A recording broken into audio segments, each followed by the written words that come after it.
9th class English ए core.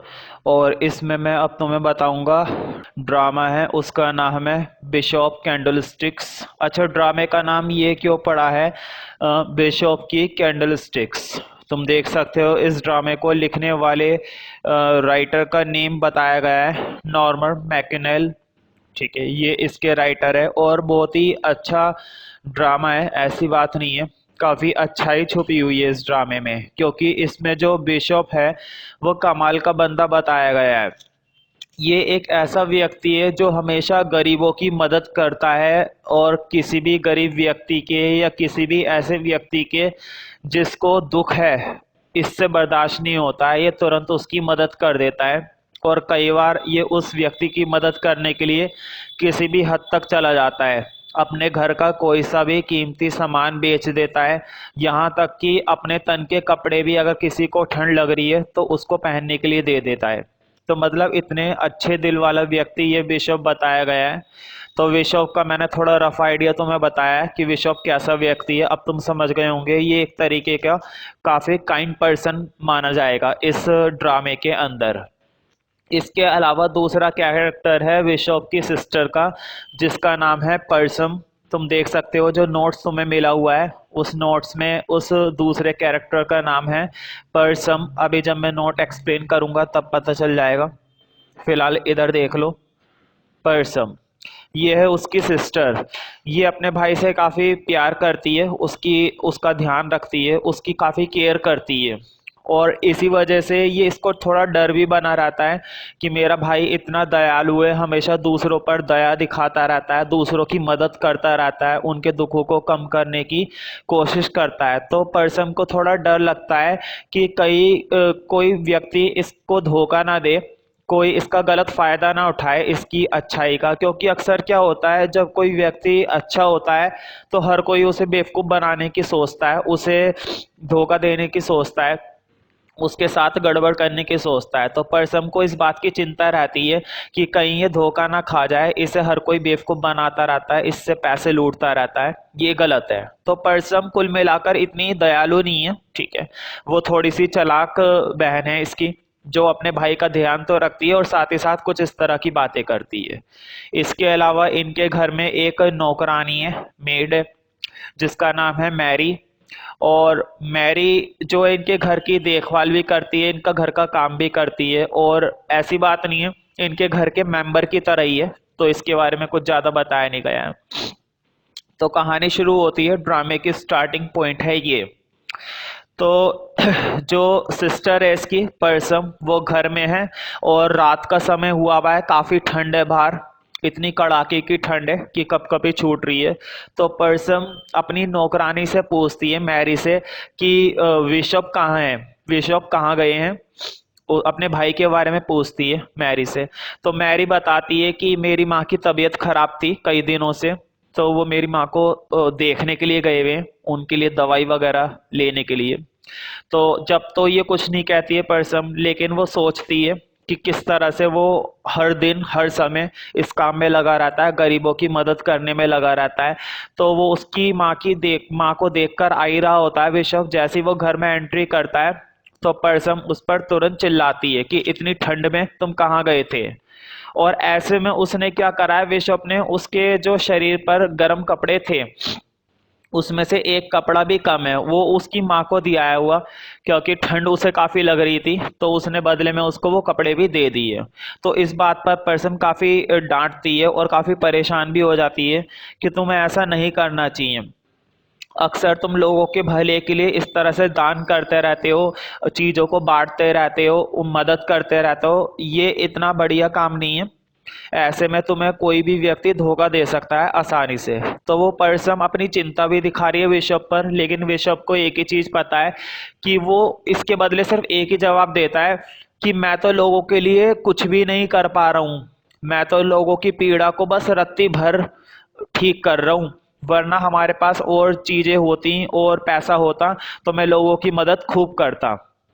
तो परसम इस बात पर भी चिल्ला रही है कि तो फिर बचा ही क्या है, ये सारा सामान भी देते चले जाओ, तुमने फर्नीचर भी दे दिया, घर का एक एक चीज़ देते जा रहे हो, लोगों को बांटते जा रहे हो, तो सब चीज़ें दे दो। तो इनके घर में एक फेमस चीज है कैंडल स्टिक्स। कैंडल स्टिक्स का मतलब होता है जिस पर मोमबत्ती रखी जाती है। कैंडल स्टिक्स कहने का मतलब कैंडल को रखने का एक स्टैंड जो दीवारों पे लगा हुआ होता है, और काफी एंटिक है इनके घर में। एक खास बात तो कैंडल स्टिक्स की ये है कि वो एक एंटिक पीस है, काफी प्राचीन है और काफी बेशकीमती भी है, प्रीशियस कह सकते हैं हम इसे। कीमती चीज है, काफी प्रीशियस है।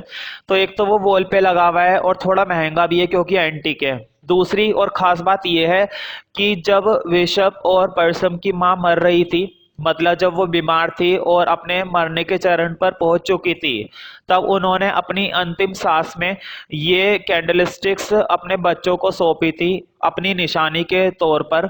तो इस वजह से ये कैंडल स्टिक इन दोनों के लिए काफी कीमती है। तो गुस्से गुस्से में परसम एक बात और कह देती है बिशप को चिल्लाते हुए कि एक समय ऐसा आएगा तुम ये कैंडल स्टिक भी किसी ना किसी को दे दोगे। तो पहले तो वो थोड़ा मुस्कुराता बिशप, वैसे आइडिया अच्छा है, इसमें कोई हर्ज नहीं है, आइडिया तो काफी अच्छा है, लेकिन वो ये सिर्फ मजाक कर रहा था। बिशप बताता है कि ऐसा कभी नहीं होगा कि मैं ये कैंडल स्टिक किसी को सौंपूंगा, क्योंकि ये मेरी माँ की निशानी है, मुझे ऐसा करने में बहुत दुख होगा। जितनी इम्पोर्टेंट ये कैंडल स्टिक तुम्हारे लिए है उतनी ही इम्पोर्टेंट मेरे लिए है। तो ये सारी बातें बिशप बताता है। तो उस रात काफी बहस होती है। बहस के बाद खाना पीना ये करते हैं, और खाने पीने के बाद जब सोने के लिए जाते हैं तो अभी रात्रि पूरी हुई भी नहीं थी, अधरात्रि थी, 12 बजे के आसपास का समय था। उस समय के आसपास एक कन्विक्ट इनके घर में घुसता है चोरी छुपे। भाई कन्विक्ट है तो चोरी छुपे ही घुसेगा, खुलकर तो शोर मचा के तो घुसेगा नहीं। कन्विक्ट का मतलब होता है कोई अपराधी जिसने कोई जुर्म किया होगा, तो कोर्ट ने उसे सजा दिलवाई है। तो कन्विक्ट कहने का मतलब कोई अपराधी। तो इनके घर में वो सीक्रेटली घुसता है जिसके बारे में किसी को नहीं पता होता, और उसके हाथ में एक बड़ा छुरा भी है। भाई कन्विक्ट है तो छुरा ही लेकर आएगा, गुलाब तो लेकर आएगा नहीं।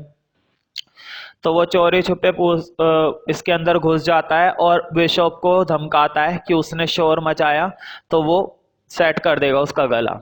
तो उसको डर आता है, तो बिशप थोड़ा डर भी जाता है और उसको थोड़ा उस पर दया भी आती है कि ये एक चोर है। तो वो आधी रात को ही अपनी बहन को उसे उठाता है, परसम को, कि वो उसके लिए कुछ खाने को ला कर दे। और परसम बिल्कुल वैसा ही करती है जैसा बिशप उसे करने के लिए बोलता है।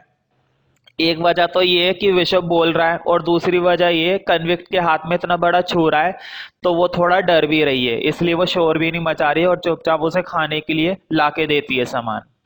तो जब वो कन्विक्ट खाने के थाल को देखता है, खाना रखा हुआ देखता है, मानो ऐसा लगता है कि वो कितने महीनों से भूखा था।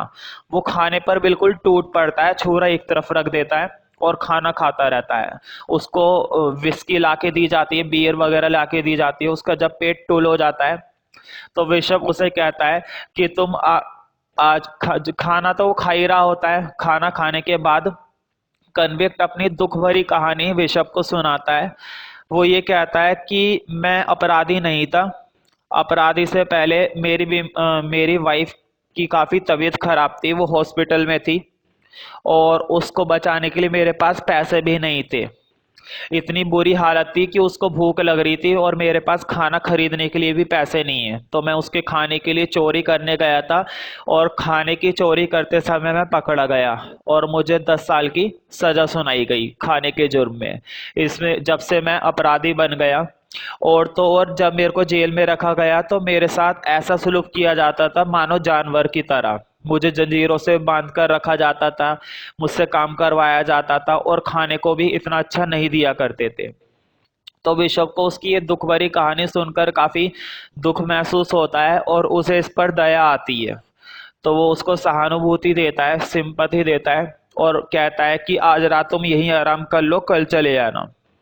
तो ये सारी बातें, ये सारा वार्तालाप, इस तरह का व्यवहार उस अपराधी को, कन्विक्ट को काफी अच्छा लगता है।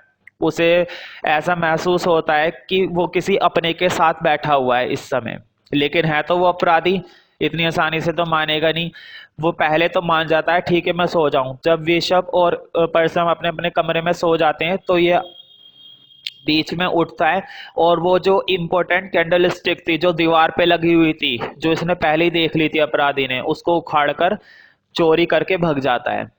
तो जब सुबह होती है तो परसम चिल्लाती है कि कैंडलस्टिक्स गायब हैं और वो अपराधी भी गायब है। तो विशप समझ जाता है कि उस अपराधी ने ये कैंडलस्टिक चुरा ली है, लेकिन वो परसम को मना करता है पुलिस बुलाने को। वो ये कहता है नहीं, मुझे पुलिस में कोई रिपोर्ट नहीं करनी है, पुलिस स्टेशन में मुझे इससे कोई शिकवा नहीं है कि वो मेरी कैंडलस्टिक्स लेकर भाग गया है। तो इतनी बात चल ही रही थी, इतने में सर्जेंट आ जाता है। सर्जेंट कहने का मतलब एक पुलिस वाला, वहाँ की लैंग्वेज में बोला गया है सर्जेंट को एक पुलिस वाला। तो वो उस अपराधी को लेकर आ जाता है और उसके हाथ में वो कैंडल स्टिक्स लगी हुई थी। अब पुलिस वालों को किसने बताया, क्वेश्चन ये। तो पुलिस वालों को बताया किसी ने नहीं था। पुलिस वालों को बस डाउट हुआ था कि इस तरह की कैंडल स्टिक्स तो हमने बिशप के घर में देखी थी, हो ना हो ये उसी के घर की कैंडल स्टिक्स हैं। तो वो सिर्फ एक शक की बुनियाद पर उस अपराधी को लेकर बिशप के घर में आ जाते हैं, जहां पर बिशप और परसम के बीच बहस चल रही थी कि हम पुलिस को बताएं या ना बताएं। तो ऐसे में बिशप पुलिस वालों को बताता है नहीं, इसने ये कैंडल स्टिक्स नहीं चुराई है, ये मेरा एक फ्रेंड है, मैंने ये कैंडल स्टिक्स इसे गिफ्ट करी थी, बस जस्ट मैंने इसे गिफ्ट करी है, ऐसा कुछ नहीं है कि ये कैंडल स्टिक्स चुरा के भागा है, ये मैंने खुद अपनी मर्जी से इसको दी है। तो पुलिस वालों को यकीन हो जाता है कि ये इसका मित्र रहा होगा और वो कन्विक्ट को वहीं पर छोड़कर चले जाते हैं।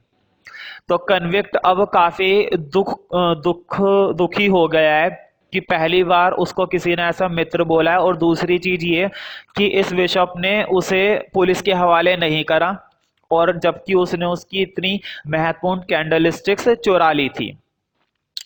तो इस बात को सुनकर उसे काफी दुख महसूस होता है और उसे एहसास होता है कि मैं अब अपराध नहीं करूंगा। वो बिशप से वादा करता है कि मैं आगे से ये काम बिल्कुल नहीं करूंगा, ये काम छोड़ दूंगा, एक अच्छा इंसान बनूंगा अब, और ये कैंडल स्टिक्स तुम ले लो। तो वो कहता है अच्छी बात है, ऋषभ बताता है अच्छी बात है, अगर तुम ये फैसला ले रहे हो कि अपराध नहीं करोगे, एक अच्छे नागरिक बनकर रहोगे। वो उसकी मदद करने के लिए तैयार हो जाता है ऋषभ। वो कहता है किसी भी तरह की मदद चाहिए हो तो मैं हमेशा तुम्हारे साथ रहूंगा। तो वो उसे एक सीक्रेट रास्ता भी बताता है पेरिस जाने का, अपनी नई शुरुआत करने के लिए। तो इस तरह से वो एक अच्छा आदमी बन जाता है। तो विशव की अच्छाई ने एक अपराधी को एक अच्छा इंसान बना दिया। यही असली चीज होती है एक व्यक्ति की, जो किसी इंसान की बुराई को निकाल दे, ना कि इंसान को खत्म करो। इंसान के अंदर की बुराई को खत्म करना चाहिए। तो कहानी काफी अच्छी है, ड्रामा काफी अच्छा है। बीच में मैंने एक पॉइंट नहीं बताया है, जिसमें पॉइंट था शॉर्ट सेलर। शॉर्ट सेलर का मतलब होता है जैसे हमारे घरों में क्या होता है, नमक रखने की छोटी मोटी डिब्बियां होती हैं, डिब्बियों के अंदर नमक रखा जाता है, स्वाद अनुसार छिड़का लिया जाता है और टेस्ट आ जाता है। तो इसके घर में भी एक शॉर्ट सेलर थी, लेकिन बस फर्क इतना है, इसके घर में शॉर्ट सेलर जो थी वो चांदी की थी। शॉर्ट सेलर जो थी वो चांदी की डिब्बी थी। तो इसने किसी गरीब की मदद करने के लिए वो शॉर्ट सेलर्स भी बेच दी थी। इस बात पर भी परसम को काफी गुस्सा आया था। ये बात मैंने कहानी के बीच में नहीं बताई थी। तो अभी जो मैंने तुम्हें कहानी एक्सप्लेन करी है वो मैंने रफली एक्सप्लेन करी है। अब मैं कैरेक्टर्स पढ़ूंगा और कैरेक्टर्स के बाद 1 to 1 इस लाइन को हम एक्सप्लेन करेंगे, तभी ये तुम्हें और क्लियर होएगा ड्रामा। ठीक है, लाइन टू लाइन अब मैं इसको एक्सप्लेन करने वाला हूँ। आज जो तुम्हें नोट मिला हुआ है उसके अंदर सिर्फ मैंने कैरेक्टर्स बताए, जिसमें विशप का कैरेक्टर है और परसम का कैरेक्टर है और कन्विक्ट का कैरेक्टर है। उसके बाद हम समरी पढ़ेंगे इस ड्रामे की, और समरी के बाद ये चैप्टर पूरी तरह से खत्म हो जाएगा।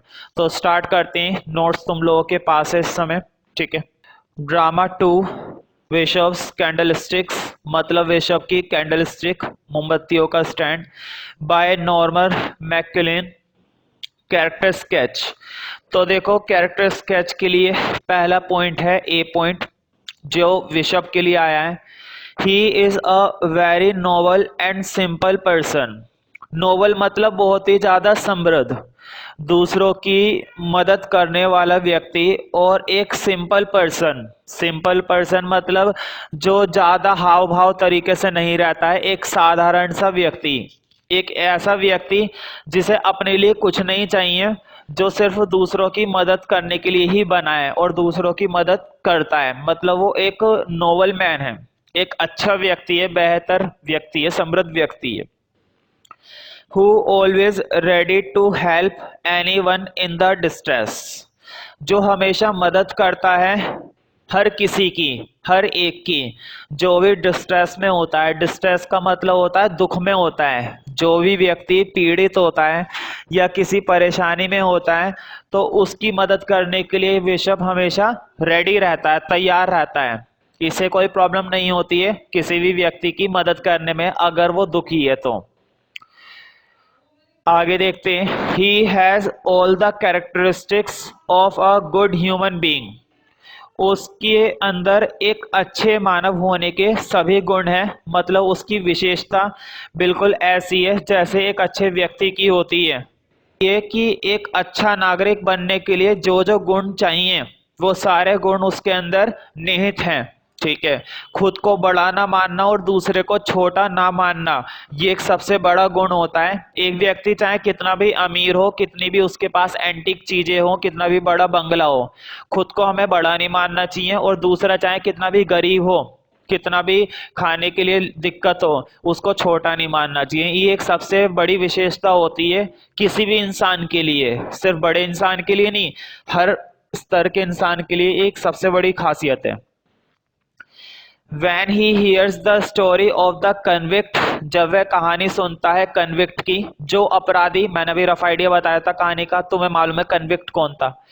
तो जो कन्विक्ट इनके घर में घुस आता है और वो अपनी दुख भरी कहानी इसको सुनाता है बिशप को। जब ये पूरी कहानी उसकी सुन लेता है कन्विक्ट की bishop, he showed his sympathy for him, तो वो अपनी सहानुभूति दर्शाता है उसके लिए। मतलब वह उसके मन में उसके लिए भाव उत्पन्न होने लगता है। बिशप के मन में उस अपराधी के लिए काफी उत्तेजना पैदा होने लगती है कि मुझे इसकी मदद करनी चाहिए। और वो छूटते ही ये कह देता है कि तुम इस घर में रुक सकते हो एक दिन के लिए, कल तुम जा सकते हो, कोई बात नहीं। यहाँ तक कि वो उसे खाने के लिए भी देता है। तो इतनी सहानुभूति दिखाना एक चोर के लिए, एक अपराधी के लिए, एक अपराधी के लिए एक बहुत बड़ी बात होती है। तुम अंदाजा लगा सकते हो, तुमने अपने घर में किसी ऐसे व्यक्ति को रोक रखा है जो एक अपराधी है, और अपराधी को शरण देना, किसी भी अपराधी को घर पर पनाह देना खुद अपने आप में एक जुर्म होता है। B point, he comes to know that the attitude of the convict, वो जान पाता है कन्विक्ट का एटीट्यूड टर्न इन ह्यूमन, कि अमानवीय क्यों हो गया। मतलब कन्विक्ट शुरू से ऐसा नहीं था।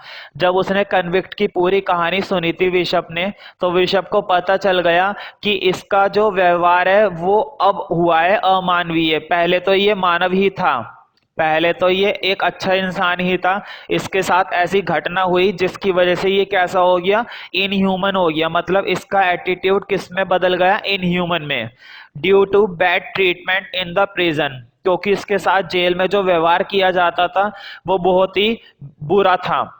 मतलब जेल में इसको जंजीरों से बांध कर रखा जाता था, खाने के लिए खाना नहीं दिया जाता था, खूब काम किया करवाया करते थे, इसको पीटा करते थे। तो मतलब इसको अच्छे से इसके ऊपर खूब काम कर रखा हुआ होता था। ठीक है, तो इसकी बहुत बुरी हालत होती थी जेल में, जिस वजह से इसका व्यवहार कैसा हो गया, इनह्यूमन, अमानवीय हो गया। ये शुरू से ऐसा नहीं था। He treats him like a friend, उसने उसके साथ एक मित्र की तरह व्यवहार करा। किसने व्यवहार करा था, बिशप ने। बिशप ने उसको सिर्फ अपना एक जस्ट मित्र मान लिया। ठीक है, after the convict stall his candle sticks, जबकि उसने उसकी कैंडल स्टिक्स चुरा ली थी, उसके बावजूद भी, उसके बाद भी बिशप ने उसको अपना क्या बताया, मित्र, उसको अपना एक फ्रेंड बताया कि ये तो सिर्फ मेरा एक फ्रेंड है, ना कि कोई चोर। किसके सामने बताया था, पुलिस वालों के सामने। He also freed him from the sergeant by telling a lie, और उसने उसे आजाद करवा दिया पुलिस से, सर्जेंट से। सर्जेंट का मतलब यहाँ पर है पुलिस। उसने पुलिस वालों को ये झूठ बोला कि ये मेरा एक मित्र है और मैंने ही इसे ये कैंडल स्टिक्स दी हैं तोहफे में, गिफ्ट के तौर पर, तो आप इसे छोड़ दीजिए, इसने कोई जुर्म नहीं करा है, इसने हमारे घर से कैंडल स्टिक्स नहीं चुराई हैं। तो ये बात उसने झूठ बोली उन पुलिस वालों को और उसको छुड़वा लिया, कन्विक्ट को। He gives his candlesticks to the convict, और बाद में जब पुलिस चली गई थी तो उसने ये कैंडलस्टिक्स उस कन्विक्ट को ही दे दी, तोहफे के तौर पर, सच में दे दी। And helps him to get to Paris, और उसकी मदद करी पेरिस जाने में। मतलब उसने उसे बताया कि किस तरह से तुम्हें पेरिस जाना है और वहां पर जाकर अपना एक नया जीवन शुरू कर लेना, और उसको ये कैंडल स्टिक्स तोहफे में दे दी। अभी मैंने बताया था स्टार्टिंग में कि ये जो कैंडल स्टिक्स थी ये इसकी माँ की आखिरी निशानी थी। अब तुम खुद सोचो ये बंदा कितना बेहतरीन है, एक माँ की आखिरी निशानी भी इसने किसी अपराधी को दे दी, सिर्फ उसको सुधारने के लिए, सिर्फ इस लालच में कि एक अच्छा व्यक्ति बन जाएगा। तो इसकी माँ को दुख नहीं होएगा ऐसे में, अगर वो देख रही होंगी तो इसकी माँ को बिल्कुल भी दुख नहीं होगा, खुशी होगी कि मेरी कैंडल स्टिक से किसी एक व्यक्ति में परिवर्तन आ गया और वो एक अच्छा नागरिक बन गया, तो उसको खुशी होगी। तो वाकई में काफी बढ़िया इंसान था bishop. These kind acts of the bishop, ये जो इसके क्रिया थी, दयालुता वाली क्रियाएं बताई गई हैं। Bishop bishop prove that he is a really a man of God, साबित करती हैं कि जो बिशप है वो वास्तव में भगवान का ही एक आदमी है। कहते नहीं है कि ये तो एक भगवान की तरफ से ही उतर कर आया है, एक वाक्य में बेहतरीन और एक अच्छा आदमी है। तो दूसरा कैरेक्टर है अब परसम। परसम जो कि उसकी सिस्टर थी, हालांकि वो इतनी दयालु नहीं थी जितना कि इसका भाई था। She is the sister of bishop, ये बिशप की बहन है।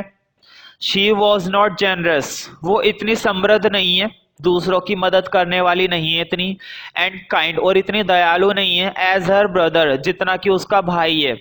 मतलब वो करना चाहती है लेकिन उतना नहीं करना चाहती जितना कि इसका भाई पागल रहता है लोगों की मदद करने के लिए, हर एक चीज बेचने के लिए तैयार रहता है। एंड वेरी मटेरियलिस्टिक, और काफी व्यवहारिक है, चीजों को समझकर फैसला लेने वाली इंसान है वो व्यवहार देखती है, माहौल क्या चल रहा है और उसके हिसाब से फैसला लेती है, कभी भी कोई फैसला दिल से नहीं लेती जल्दबाजी में। मटेरियलिस्टिक है, हम इसको कह सकते हैं काफी प्रैक्टिकल है। She feels that the simplicity and nobility of the bishop, वो बिशप के साधारण व्यवहार से और उसके समृद्ध व्यवहार से, नोबिलिटी से, अच्छाई से, अच्छे से वाकिफ है, उसको वो महसूस करती है कि ये बंदा किस तरह से लोगों की मदद करता है। बिशप हैज बीन मिसयूज्ड, उसे ऐसा लगता है कि इसकी नोबिलिटी का, इसकी सिंप्लिसिटी का लोग फायदा उठाते हैं, उसका गलत इस्तेमाल करते हैं, मिसयूज करते हैं, लोग इसे झूठ बोलकर, कहानियां सुनाकर बेवकूफ बनाते हैं, इसको लूटते हैं, उसको ऐसा लगता था इसकी सिस्टर को। By the people she show rude behaviour, वो एक अभद्र वर्ताव दिखाती है against oppressed people. Oppressed people का मतलब होता है सताए हुए लोग, या फिर तुम कह सकते हो पीड़ित लोग। मतलब जो लोग पीड़ित होते हैं या दुखी होते हैं उनके लिए उसका जो व्यवहार है वो काफी रूड है, काफी अभद्र व्यवहार है, ठीक है, रूखा व्यवहार है। उसकी बहन का व्यवहार ऐसे लोगों के प्रति जो दुखी होते हैं ज्यादा अच्छा नहीं है, रूड व्यवहार है, हम ये कह सकते हैं रूड बिहेवियर रहता है उसका, रूखा बर्ताव करती है वो उन लोगों के साथ। अब है लास्ट कैरेक्टर तुम्हारा convict. He was leading a common life, वो सिर्फ एक आम जीवन व्यतीत करता था। Before he became a criminal, criminal बनने से पहले, ये तो हर किसी की कहानी होती है, अपराधी बनने से पहले हर कोई आम जीवन ही व्यतीत करता है। कहानी में तो मजा तब आता है जब अपराधी बन जाते हैं, जिंदगी में रोमांच तब बनने लगता है जब कोई व्यक्ति एक अपराधी बन जाता है, उससे पहले तो आम जीवन ही रहता है। He had no faith in the religion, उसे धर्म में उसे रिलीजन में बिल्कुल भी विश्वास नहीं है, होगा भी कैसे, उसके साथ ऐसी घटनाएं हो गई हैं, उठ ही जाएगा विश्वास तो। He had given severe punishment, severe का मतलब होता है घातक, मतलब उसको जो सजा दी जाती थी जेल में वो काफी सीवियर थी, काफी गंभीर सजाएं उसे दी जाती थी, जंजीरों से बांध कर रखा जाता था, थर्ड डिग्री उसके साथ इस्तेमाल की जाती थी। He had given severe punishment, उसको घातक सजा दी गई थी। विच मेड हिम हर्टलेस, जिसने उसे हृदय रहित बना दिया था, मतलब उसके अंदर हृदय नाम की चीज ही नहीं बची थी, उसका दिल बिल्कुल टूट चुका था। एंड सोललेस, और उसकी आत्मा भी खो चुकी थी। मतलब वो बिल्कुल एक बेजान इंसान हो गया, उसके साथ जानवरों का सलूक किया जाएगा, तो कौन सा इंसान इसको बर्दाश्त कर पाएगा। बट ऋषभ नोबल बिहेवियर, लेकिन जो ऋषभ का अच्छा वर्ताव था, चेंज हिज माइंड, उसने उसके दिमाग को बदल दिया। मतलब उसकी आत्मा को पूरी तरह से परिवर्तित कर दिया सिर्फ ऋषभ के व्यवहार ने। ऋषभ ने उसके साथ इतना अच्छा व्यवहार करा कि उसने फैसला ले लिया, कन्विक्ट ने, कि मैं एक अच्छा नागरिक बनूंगा अब। He promised Rishabh to start his life in a new way, उसने वादा करा ऋषभ से कि वो अपना जीवन शुरू करेगा बिल्कुल नए तरीके से।